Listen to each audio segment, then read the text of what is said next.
Welcome to this podcast of Sound Off from July 27th, 2020. Now here's your host, Nate Laux. Just for the next half hour to be together and talk about some topics. And today our topic's going to be, what do you think should be included in the next stimulus bill? And the caller, you can call into 219-362-0522 or text us as well. I understand a lot of people don't like to call anymore and talk on the phone, but you can text us as well at 219-362-0522.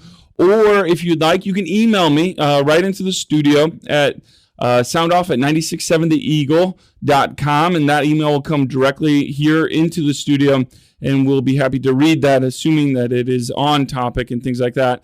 And why are we talking about this today? Well, if you've been checking the news, obviously, there's a lot of talk about a new stimulus bill. They're expecting to have this, Senate leadership is expecting to unveil a new bill today. And we'd like to talk a little bit about what you're hoping to see in this bill. The last bill that they had was a very expensive bill, but probably very important as well, the CARES Act. They have until August 7th recess to get another bill going through. And not only do you have to get the bill through Senate leadership, but also the White House. And then you have to get House leadership and things like that. So it's going to be hard. A lot of people looking for different things in a stimulus bill. You might have aid for large corporations. You might have aid to state and local governments, maybe aid to education, as you know, the next season is going to be expensive for schools. One of the more controversial things is increased unemployment benefits, right? That just expired, but people on unemployment were getting an additional $600 a week. Should that increase? Should it be a lesser amount? Another thing was a one-time cash payment. Most people, you should have received a $1,200 check from the government a month or two ago to give some relief in this time. They're talking a little bit more about that. Senate Majority Leader Mitch McConnell said, I heard on the news yesterday, that we have an agreement in principle on the shape of this package. It's the framework that will enable Congress to make new law and deliver more relief to the American people that is tailored precisely to this phase of the crisis. So Senate Majority Leader Mitch McConnell is confident that we're going to have one through. And then we have Larry Kudlow, the White House economic advisor, said yesterday on Fox News, the check is there about what's going to be in the package. He says, well, the check is there. The re-employment bonus is there. The retention bonus is there. There will be breaks for small tax credits for small businesses and restaurants. He says that's all going to be there. So we should know something today, or at least this week, about what's going to be in there. But I'd love to hear from you. What are you hoping to see in this package? Give us a call, 219-362-0522. Call us, text us, email us at soundoff@967theeagle.com. And I think we do have a caller. I'll take your call. Hello, welcome to Sound Off. How are you? Committed abomination. They shall surely be put to death. Homosexuals. All right. Well, on that note, we'll go to a text we received. I see somebody says they'd like to receive hazard pay for essential workers. That's a popular thing that a lot of people are trying to push through right now. Hazard pay, those that are on the front lines, maybe even those in medical community, but those that are keeping our stores and our restaurants and businesses opened, maybe they should get extra pay. What do you think about that? Give us a call. Give us a text, 219-362-0522. We've got another question that people have is, why do we need this economic stimulus bill? What's important about this? Why should we even have one? And the chief economic advisor was going through some of these things and saying, well, here's why. 3.18 million people claimed unemployment benefits just this month. About 5% of renters for April, May, and June haven't paid their full rent, according to the National Multifamily Housing Council. So if that's true, then not only are they maybe facing evictions, but the people that they're renting from are facing the crisis of not getting paid. But then the pushback from many, especially more conservative members in our Congress, are saying, well, the deficit already is at $2.74 trillion. $2.74 trillion. according to the Bipartisan Policy Center, even without another stimulus package. It's going to go up another at least $1 trillion this year in the deficit. If we had another stimulus bill, currently projected this next stimulus bill, the CARES Act 2, would go up another $1 trillion on top of that. What do you think about that? Is that wise or not? To kind of summarize a little bit of what was in the first CARES Act, if you are paying attention to it, and if you know a little bit about it, let me summarize a little bit about how that broke down. And it was a $2.2 trillion piece of legislation. And I still think $1 million is a lot of money. So $1 trillion just blows my mind. But to kind of summarize what was in there, we had the $669 billion creation of the Paycheck Protection Program that provides forgivable loans to small businesses. I'd love to hear from a small business owner to see if you took advantage of the program, the PPP program, and if you would plan to do it again if they offer it up again to you. That's one of the pieces of legislation I know that Senate Majority Leader McConnell is thinking about and trying to push through, that those of you that have received, those businesses that have received PPP, the Paycheck Protection Act in the past, will be able to apply once again. $500 billion for aid for large corporations. $340 billion to state and local governments. We've had Mayor Tom Dermody. Last week we had City Council person Tim Franke, and they both have talked about the hard reality of local budgets because of taxes and things like that are impacted by COVID in this season we're in. Do state and local governments need more money to operate? What about, there's also $300 billion of this $2.2 trillion that were one-time cash payments to individuals. That was their $1,200 checks that many people got. And then $260 billion, I don't know, I'm just throwing out numbers now that just seem astronomical to me, but increased unemployment benefits. That was the additional money that was given to those on unemployment that just recently expired. So if you have a comment, if you have an opinion on this, please do call the Liquor Vault on air line at 219-362-0522. You're also welcome to text into that line, 219-362-0522, or you can email at soundoff@967theeagle.com. We have another caller. Hello, welcome to Sound Off. How are you doing? Good, sir. How are you tonight? I'm good, buddy. How was your weekend? Pretty good. Very good. Good. A little hot, but we got the hay bale. Yes, it was. So what do you think, bud? This Steve Hoddlefield, I think the last thing they should put in there is any help for local governments at all. They need to learn that the taxpayers' wallets are not there for their personal ATM machines. School corporations, yeah, we should probably help them. We've got to get this next generation educated. So they're going to need assistance. But the state and local governments, Governor Holcomb has already said he wants a 15% reduction from all state offices, and they asked it from the local county offices too. Good. There's fat to be trimmed in this budget, regardless of what they think. Sure. Because you see these pet projects that always seem to be done at the end of the year with excess funds. Now, on the unemployment end of it, come on, folks, enough's enough. People now don't want to go back to work. They brag about not going back to work, and certainly not all the jobs are in the right areas, but there are jobs still available out there. Sure. And perhaps it's time we made these people, you may have to take a couple $1 an hour pay cut, but wouldn't you have a little more respect and pride for yourself if you had a job and helped contribute to society instead of, working for that little envelope of cash once a week or just plain simply waiting for the government to fill your checkbook for you? So we're $23 trillion in debt, period, folks. It can't go on much longer. Our grandchildren and great-grandchildren are going to have to suffer through all this. So I think it's time some fiscal responsibility took effect in this country. Steve, I'd love to get your opinion then real quick on what do you think is the most important thing? It seems like Republicans and Democrats both believe that a stimulus is important. What do you think would be then for you the most important things to be put into a stimulus package?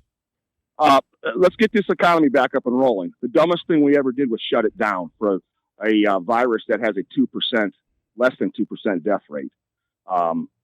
Let's get the economy up and going. Get these people back to work. They'll contribute. The money will be coming in. I do not think they should have a payroll tax holiday because that's basically a cash flow that the government needs to operate on a week-to-week basis. So I think that would be the most foolish thing they could come up with, is that payroll tax for holiday. Yeah. Well, thanks so much for calling. I think a lot of people would agree with you. We got a couple texts coming in right now. One of them says, why are people getting $600 a week for unemployment? People on unemployment make more money than I am, and I'm working now. As someone that does employ people at I do have another job, but at our organization, I do know that if people get called back to work, let's say you own a company and you call your employees back to work, if they refuse to come back to work and you have created a sufficiently safe environment for them to come back to work, they can no longer get that $600 a month, or $600 a week. So for those that get called back to work, that additional amount of unemployment is not available to them anymore. So I will say that I did learn that just from being an employer myself. But here's another text. I believe they should not include deceased people in the stimulus package like they did last time. I don't know what that refers to, deceased people. Oh, I think maybe they did send some checks. Again, I think they were working on an old, outdated tax bill and things like that, or tax statements and stuff. So today on Sound Off, our question is, what do you think should be included in the next stimulus bill? Please do call the Liquor Vault on-air line at 219-362-0522. Text us or email us. We'll take one more caller, and then we'll go to break. Hello, welcome to Sound Off. How are you?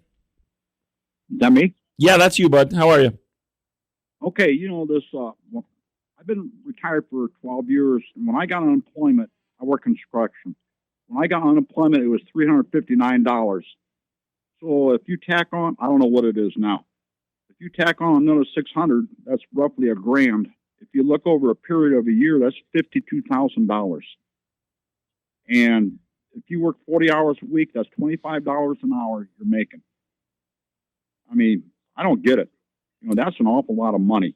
Yeah, they ought to cut off that. Yeah, go ahead. They ought to cut off that $600. I think maybe one of the possible solutions in that they're talking about is either 70%, an additional 70% of what you were making before, or your payroll or your unemployment is 70% of what your paycheck was before, or just taking that $600 a week maybe down to $200 or $300. That'll certainly be an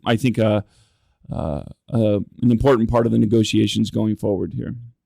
And another thing too, people that get this money, it's taxable.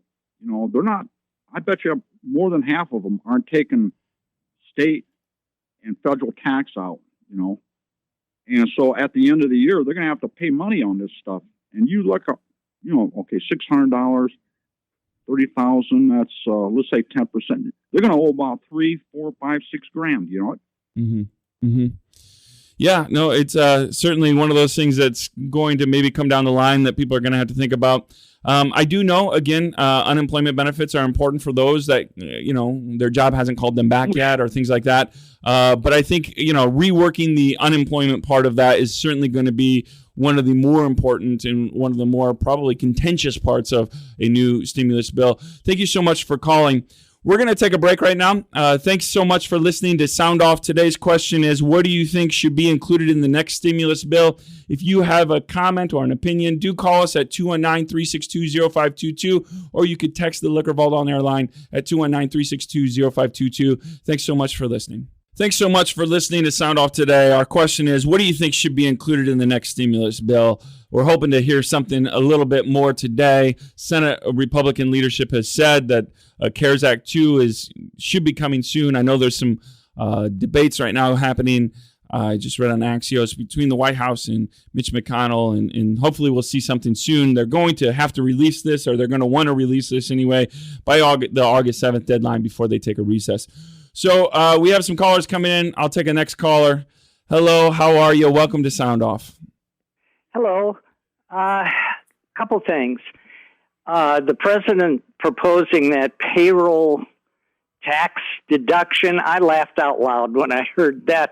How many people we've got unemployed who have lost their jobs? How is a payroll tax deduction going to help you if you're no longer on payroll? Yeah, it's a legitimate question, I think, and what many people are asking as well. Yeah. Yeah, Republicans got him to back down on that. That's out. That's not in the the bill, the payroll tax, saying he caved on that, which is good. I'm glad they did that. Also, as far as what we're going to have to pay taxes on we're going to have to pay taxes on that $1,200 stimulus check that we got, because the IRS is going to consider that income. So we're going to pay tax on that. And I don't mean to be a downer on this, but we all need to watch any IRS refunds that we're due this year or next year, because I wouldn't put it past them to grab those and keep them. Yeah, to help pay for this. Yeah, I'm not sure how. Honestly, a lot of it's not. I wouldn't say done in the dark, but some of it's just not as public as I'd wish it was. I'm not real sure how the tax issues for some of these refunds and some of these stimulus things are structured. But they're going to consider it income. Yeah, and again, I don't know that, so I take your word on that. But it is one of the things that people have to kind of cross when we get there. If this was going to come out of maybe your tax refund, if you get a tax refund at the end, because it's essentially a fronting of the money instead of a giving out of the money. But thanks so much for calling. Thank you. Bye. Yep. We so one of the another interesting kind of part of this is one of the more debatable things is liability protections.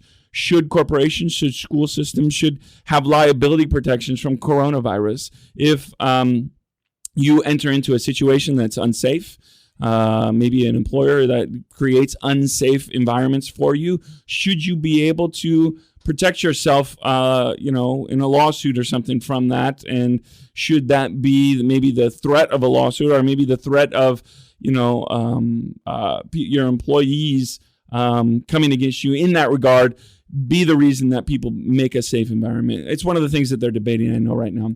We do, I think, have another caller. Yes, we do. Welcome to Sound Off. How are you? I was going to say, as far as the deficit, I say live the American way, in debt until you die. Live in debt until you die, and then let the next person deal with it. Yeah. Thanks so much. Yeah. Thanks so much for calling. Live the American way, in debt until you die. That might be our new motto. So, hello, you're on Sound Off. How are you? I'm good, thanks. How are you? I'm good, thanks. You have a good weekend? Oh, yes. Good. What do you got for me? Well, first of all, the person that said that that's taxable is incorrect. It is not taxable income on that check. The stimulus check was tax-free. Okay, good to know. So like I said, I wasn't sure how that was structured. Yeah, that's the way it was structured. That is not set up that way. I've read about it on many times, non-taxable. Also, getting about the $600 a week. Yep. I have a relative that works in the food service industry, and one of the problems that she had was that she was the only one that was willing to go to work and make less than the people that were willing to stay home. None of her people that she worked with wanted to come to work because they were making more money at home than they were going to work. Did her the company offered them a chance to come in and work? No? Okay, they did call him back. Oh, they called him back. But it wasn't busy enough to carry all of the people, and she volunteered to stay there and work, where she cleared $350 for 1 week, and everybody else was making $600 at home. But, like she was pointing out, hey, this is our business, this is our livelihoods. If we don't go into work, we're going to end up closing. Yeah. She was one of the good employees that was willing to stand behind the company, and try to make them money, by showing up at work. Yeah, and I don't know what the structure of this is. I know that I know legally, again, the employer then would have to tell the unemployment office or somebody that they did call this employee back, and they would not get that $600. Technically, that's how the bill is written, but it does require that the employer has to tell the unemployment office, and having people that work with me and things like that, I don't even know what that number is. So I don't know if that was, communicated and articulated well enough to know, even as an employer, who to call if you call somebody back and they refuse to come. But they didn't refuse; they were voluntary layoffs. Oh, gotcha. Okay. So they were willing to stay home, and she was willing to go to work. She could have stayed home, but she decided that that wasn't wasn't fair. You know, she needed to, you know, earn some income and I know wanted to that's keep her business afloat. One of the current conversations that they're having amongst the White House and Senate leadership and House leadership is, what is the right incentivization for getting people back to work. I know there was one piece of legislation or that thought into this bill that essentially instead of a $600 a week incentivizing to maybe stay home or get unemployment, as some have claimed it is, instead incentivize going back to work. So your relative or whoever that was would actually get a $200 incentive to go back to work just to push people back into the workforce. Again, it's a debate that people are having. I think that was a Rob Portman idea, but we'll see. Thanks so much for calling. Hello, we got another caller. You're on Sound Off. How are you? Hi, how you doing today? Good. Thanks for calling, bud. Well, I like what you just said. So they're giving people a small amount to encourage them to go back to work. That's a good thing. What they need to do, I mean, really, until they get a handle on this virus, although the death rate is down from what it initially was, that's a good thing. They're finding as it goes along, they're doing better treating people with it. But it's a bad virus, and people are still very much afraid of it, and with good cause. I mean, it's a strange illness. You never know how you're going to react to it or how intense it's going to be for any one given person. You just don't know. But once you get it, it don't want to let go of you, and I can tell you that for a fact. It hangs on. Yeah. And so I think the main thing is the amount I'm hearing, giving people like 70% of their income. Well, when I was laid off, I'd have been thrilled to have 70% of my income. That's not bad. But it's a tragic thing. This virus is controlling every facet of our lives, period. Yeah. It just is. So I think the key is getting a hold of this thing. If we could stop it, just from progressing till we get a therapeutic or a vaccine that works, then that would be wonderful. But I don't know. It's all in God's hands. Well, thanks so much for calling, buddy. Thank you. Have a good day. Bye-bye. Well, I want to thank you so much for calling in to Sound Off, emailing us, texting us. I apologize to any of the callers we weren't able to get to. Again, this is one of the things that we're going to keep our eye on here at Sound Off and hometownnewsnow.com to figure out what's happening here with the CARES Act 2.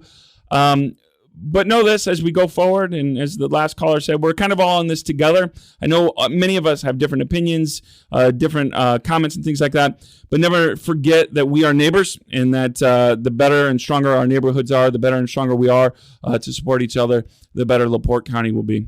So thanks so much for calling and listening in to Sound Off. Thanks for subscribing to the podcast, and we look forward to hearing you on Friday. We will have again with us the mayor of the city of LaPorte, Tom Dermody. We'll see you then. Bye-bye.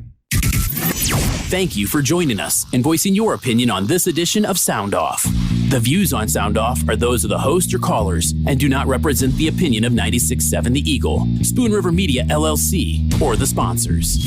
Sound Off airs every Monday and Friday at 12:30. Please mark your calendar and join us again for the next edition of Sound Off on 96.7 The Eagle. Thank you for listening to the Sound Off podcast at 967theeagle.com.